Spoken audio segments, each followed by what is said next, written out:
It's Ted Bedromo. It's Tuesdays with Ted, and I'm here with Avital Miller. Welcome.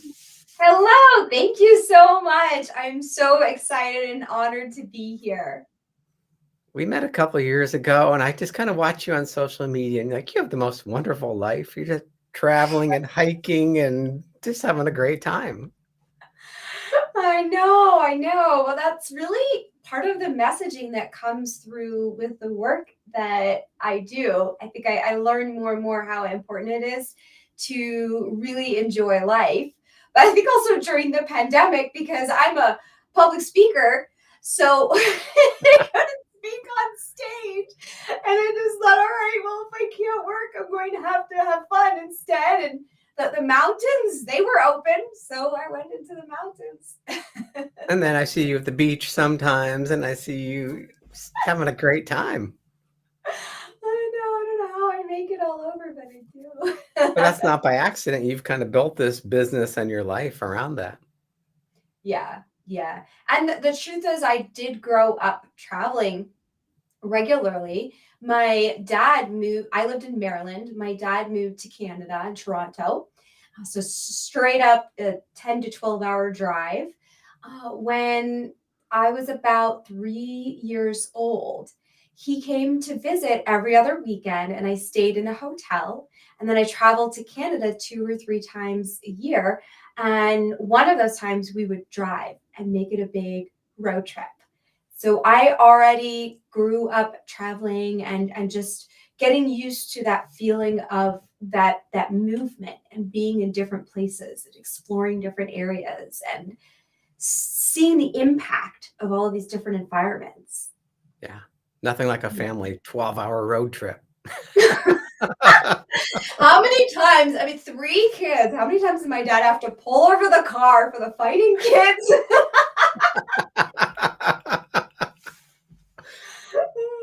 I Yeah, think we what used to I love. drive from upstate Pennsylvania to Boston, and it was a long time because we didn't have freeways way back then.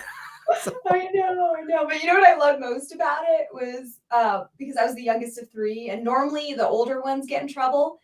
And with my mother, that wasn't the case. I was the one who would get in trouble. So I got really excited when I was with my dad, and I didn't get in trouble in the fights, and I could just relax, and he would go and have a conversation with each of them about whatever it was and teach them some lessons. And I was like, yes, like I don't have to be in trouble now. yeah. I love it. And here you are today. Getting in all kinds of trouble. Yeah. So share some of what you do for your clients. You do so Absolutely. much. I know. Well, and that's also why I gave myself the name Galactic Experiences Creator. I went from calling myself a healing breakthrough facilitator because I healed from an autoimmune disorder beyond what was expected. And then I was fascinated by stories of all of these other different health and healing experts who were healing from terminal diagnoses or seeing their clients heal from terminal diagnoses. I started interviewing all of them to say, what is it in common amongst all of these stories that others could be repeating for our general health? And I put together a book, Healing Happens, Stories of Healing Against All Odds. Took that around the world traveling. But what I did was I pulled out of that the full-bodied success mastery strategies. So I picked the top four, and then I get to relate those to other areas of life, which means that I get to speak with entrepreneurs and business people. Because if you notice, how we approach success in one area is how we approach it in other areas. And I do have so the speaking is one part. I have a number of group programs that I do online. One of them is called Sit and Succeed, which incorporates a lot of meditation techniques. Because I actually lived at a yoga and meditation retreat center for almost 7 years, going Wow. through all of the certifications there. And then also neurolinguistic programming, because I find that to be such a great accessible tool to get to results quickly for whatever is coming up. Plus, sharing wisdom that people have been calling beyond the cutting edge. It's kind of like I'm saying the things that everyone's going to be saying in a couple of years, Mhm. is what's been the trend in the past. So it's kind of fun to be at the forefront of sharing information that's helpful for people's daily life challenges. If we want to achieve glowing health and vitality, if we want to be creating recharging habits, we want to feel more energetic, we want to lose weight, we want to have the courage to take our next step in our business. And then of course that also ties into working one-to-one with people through those programs. One of the things that comes out of it, and actually the number one full body success mastery strategy, is reason to live. And you can imagine, like with TED, that's really what you actually do, is help people facilitate their purpose Mhm. through supporting everyone with LinkedIn and making sure that we have great visibility and presentation and know how to connect with the people so that everyone can serve more through their purpose. So it's really tying into our reason to live. Is what doctors noticed, that the people were healing from terminal diagnoses were focusing on their reason to live. And then also, what better way to serve your clients than to create community, but to create community based from within community. So Mhm. alongside all of these, you could say, personal growth types of programs, we also have fun. And I have a whole community that I founded for these types of conscious people who want to have fun together, called the Dewdrop Community. And that's evolved into this huge event that people are calling. First, they said it was going to be the event of the season. Now they're saying it's going to be the event of the year. And it's called Valentines Soiree. It's coming up in February. And that's where we get to really, what I'm doing overall is creating galactic experiences through all of these different types of ways that I can serve people. Yeah, it kind of does. Everything starts with your health. If you're not healthy, you can't have fun. You can't have a successful business. You're just always struggling. And boy, what have you seen over the last 2 years with the pandemic? How it's like people's stress levels, and I there's so know. much uncertainty. Hmm. Hmm. Well, and I knew as it was starting too. So one thing is because I'm understanding a lot about health and what helps people heal, but also understanding what keeps people motivated, what keeps people lively. It is focusing on your reason to live, and that impacts people's health as well. And the first thing that comes up is, first of all, the fact that there's a new disease out there that we want to figure out how to the best possible stay healthy, right? So if we get it, it has the least amount of impact on Mhm. us.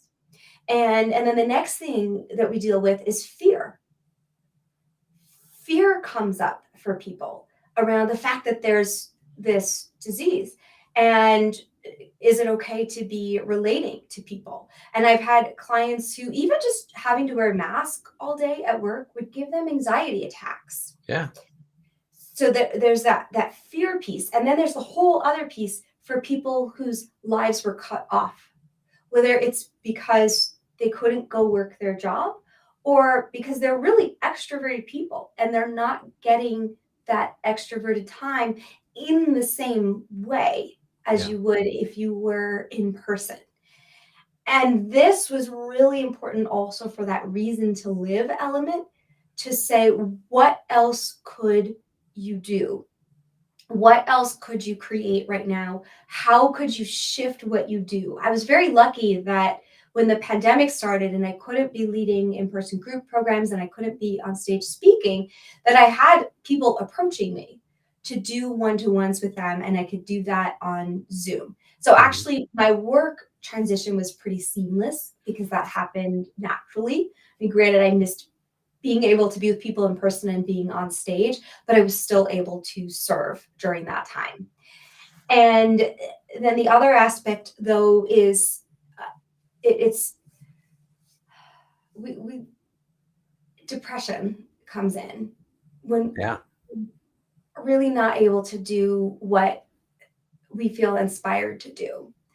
And when we're still, then depression happens, immobility happens. When we're not getting outside and getting fresh air, depression happens, immobility happens, right?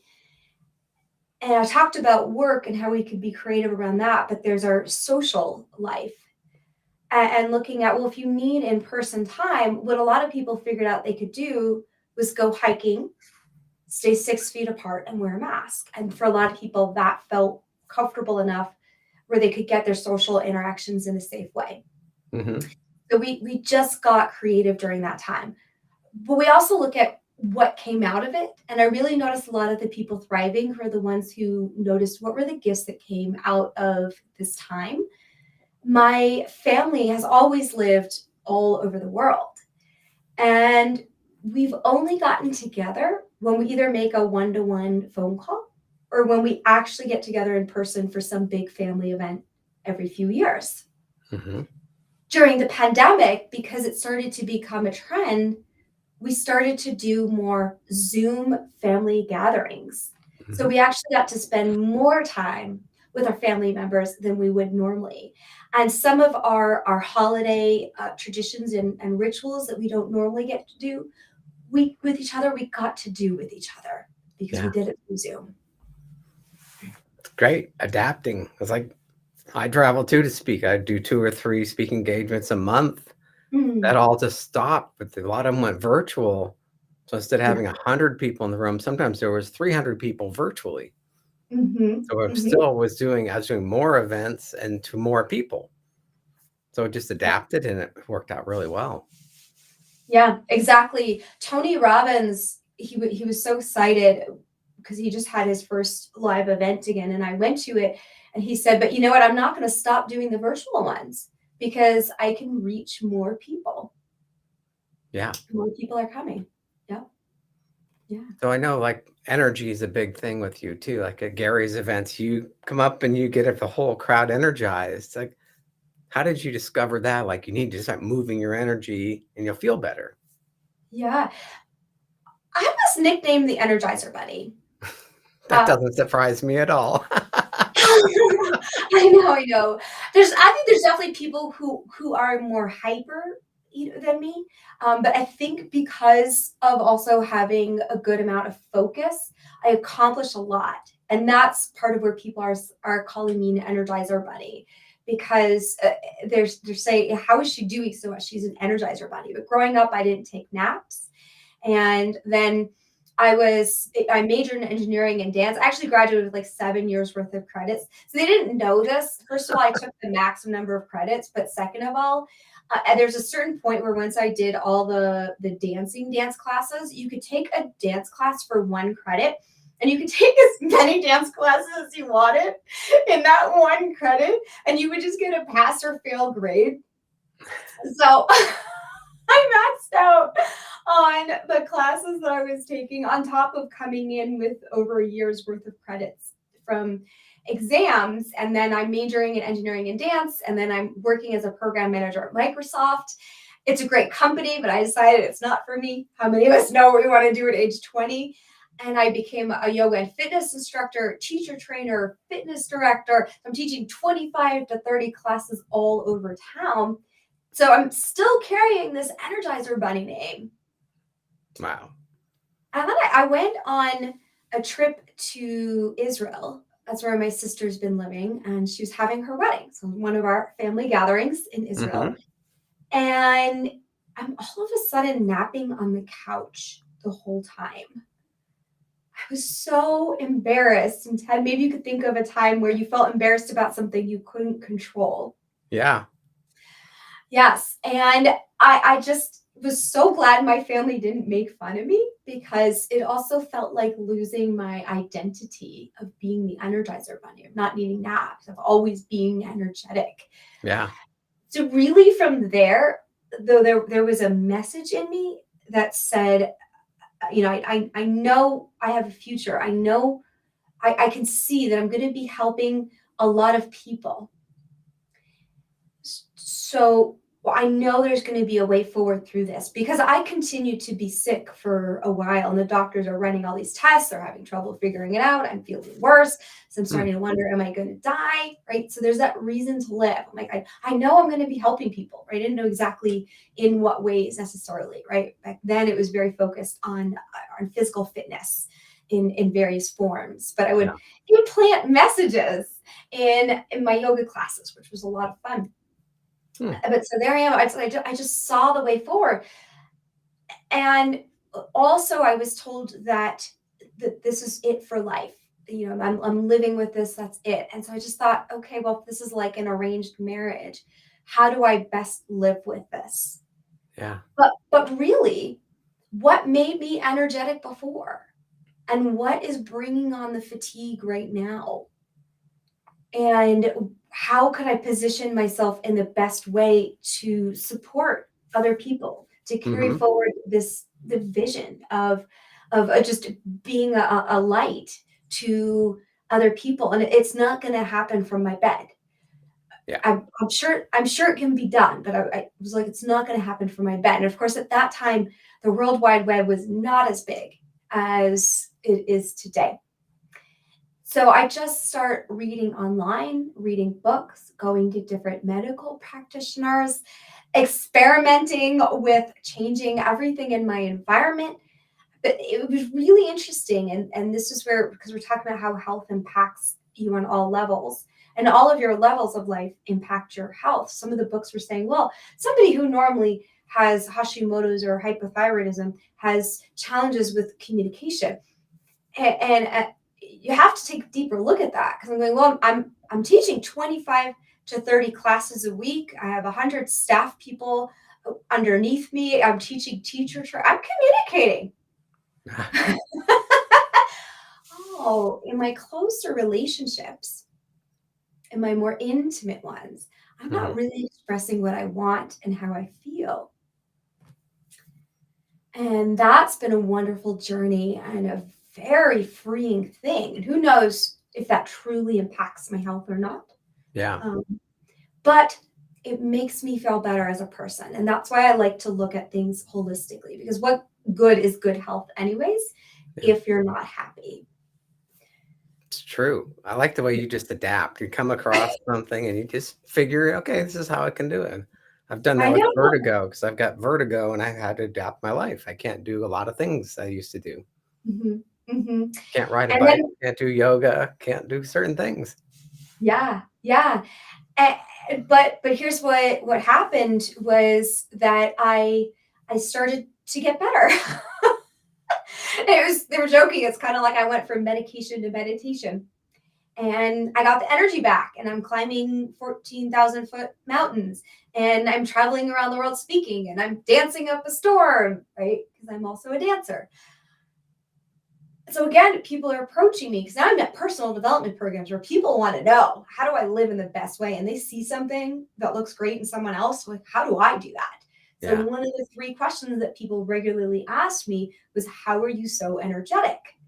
So it really hit me. And that was the thing that people seemed to be the most excited for me to share was Mm. how do we energize our life? And that's actually why I even created a webinar as a starting point for people to understand these concepts and quickly integrate just 3 keys to unlock unlimited energy.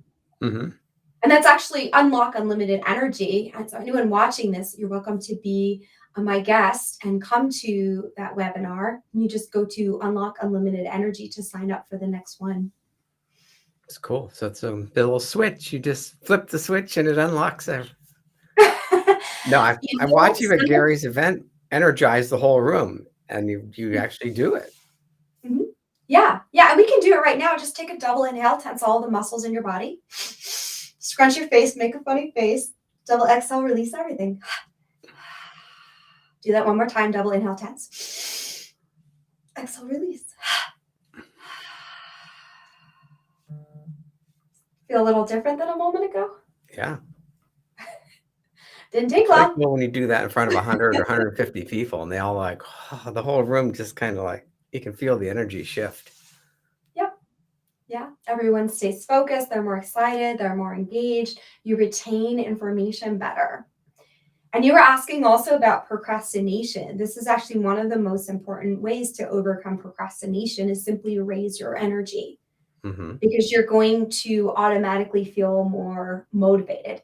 So as my general energy gets raised, and you would raise the question, like, let's talk about procrastination. And I was thinking about this recently because I've made a lot of promises over the last few years of things I'm going to create. And I'm like, oh my God, like, why didn't I do those before? Like, why didn't I just go do it? I mean, I was doing other things. Why didn't I just spend the time doing that? I could have. I made the promise. Right. And it's just a matter of getting that energy raised. Like now it's how do I say it? Everything has come together so fast. There isn't even that time to procrastinate.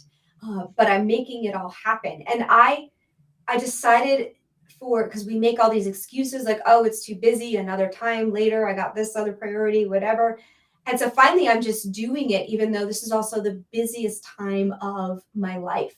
Hmm. And I'm just figuring out how to manifest a lot at once and keep myself motivated. And then I'm leading one of the programs is how to become a money magnet. So then Hmm. I'm looking back at what are my patterns with how I'm managing money.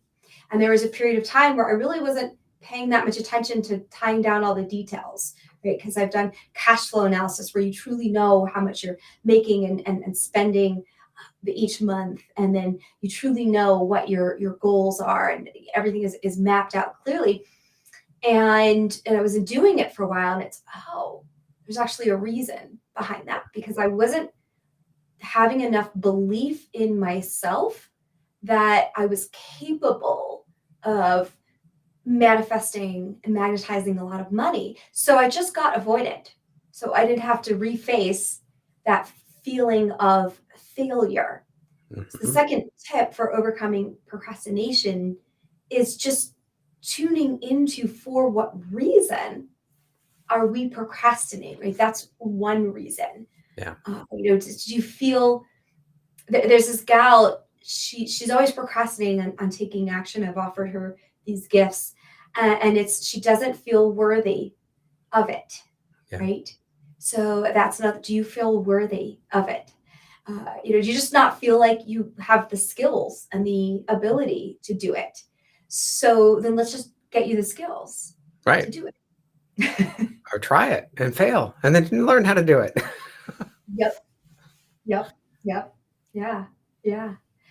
Yeah, But I yeah, we think all have those tasks. You're like, "Oh, I gotta do this," and then you start, rearranging your desk, and you're doing anything but that little task, mhm, and you put it off for weeks sometimes, and then when you do it, it's like, "Well, that only took 5 minutes, and I feel so much better now." mhm. Yep. Yeah. I think we have to feel that need really, really strongly. Like, I need that organization. What does that organization give me? So that you feel like there's no other choice but to do that thing. So we all have to get to the point with each of these things that we might be procrastinating on to really fully feel the value. And then we're gonna make it happen no matter what. Yeah.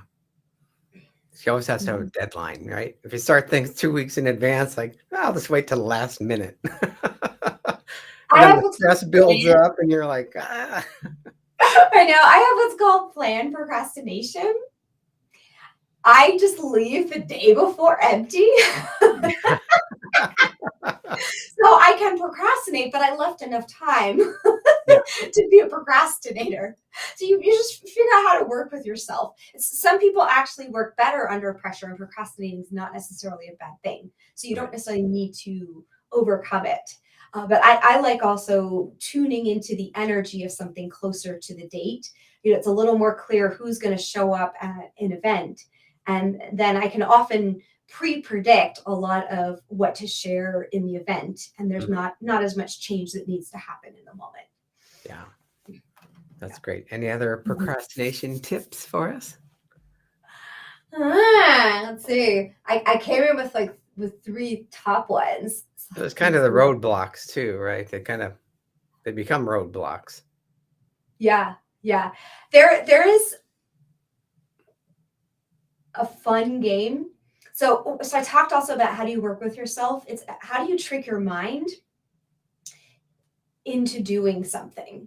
Mhm. And I have a whole program called How to Create a Recharging Habit also, which helps you figure out what type of system do I need to really take action.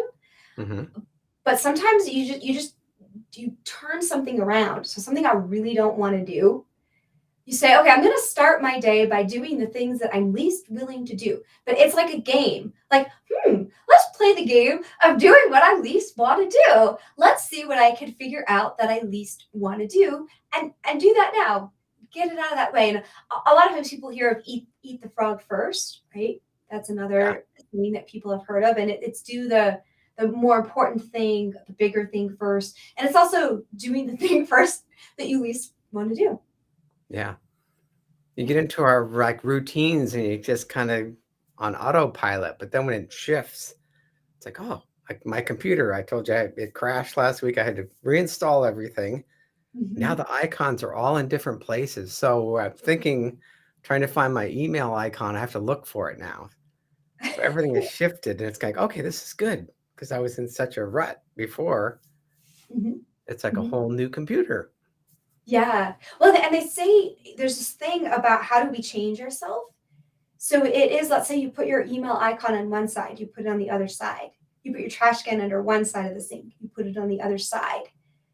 Any habits that we get into, they create, you could say, like these neural pathways, connection points in how your functioning operates. Yep. And when you separate those and then train yourself to reconnect, you actually are separating a lot of those lines at once, not just the where's my trash can line. And Right. it gets you more present in the moment and more open to those shifts to happen. Yeah. Oh, this is great. Boy, like you said, we could talk forever on this stuff. Yeah. We'll have to do another one. We'll schedule another call, definitely. Okay. I would love that. So how can people you offered that as what was the website again for the energy? Unlockunlimitedenergy.com. So you can energize your life. And I would love to mention, please check out valentinesoiree.com. People are actually flying into Denver for this event.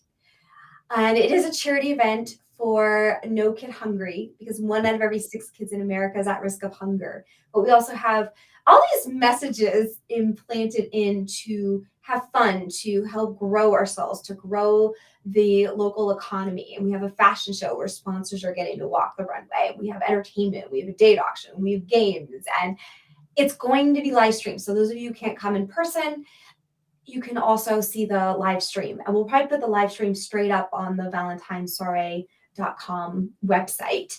But I'm creating a new model also of how to go about creating experiences that truly uplift everyone who's creating it and also the people coming. And I've just been told by the people working on it, you need to let more people know what this model is that you're doing because it's nothing like I've seen and it's better than any other event. As I encourage people to kind of follow along with that, even on Facebook, I created a page, Valentines Soiree. Check Cool. out what's going on and join us if you can. Awesome. I can't Mhm. wait. You are the Energizer Bunny. You're back. Cross the fingers, right? But I have a lot of tools to turn things around if it doesn't quite stay up there.